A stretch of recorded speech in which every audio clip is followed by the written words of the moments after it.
ایک شخص نے حضور کی بارگاہ میں آ کے عرض کی یا خیر البریہ، اے ساری مخلوق سے بہتر۔ تو محبوب نے مسکرا کے دیکھا، آنکھیں کھولی، محبت بھرے انداز میں فرمایا یہ جو تم نے مجھے خیر البریہ کہا ہے نا، یہ تو حضرت ابراہیم علیہ السلام ہے۔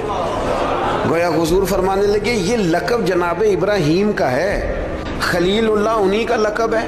اور حضور نے سب کی عظمتیں بیان کر کے اپنی شان، اپنی عظمت اپنی امت کو بتائی۔ فرمایا جناب موسیٰ کلیم اللہ ہیں اور بے شک ہیں، حضرت عیسیٰ روح اللہ ہیں اور بے شک ہیں، فرمایا جناب اسماعیل ذبیح اللہ ہیں اور بے شک ہیں، حضرت ابراہیم خلیل اللہ ہیں اور ہیں، لیکن فرمایا اعلیٰ وانا حبیب اللہ، یہ یاد رکھنا مجھے اللہ نے اپنا محبوب بنایا ہے۔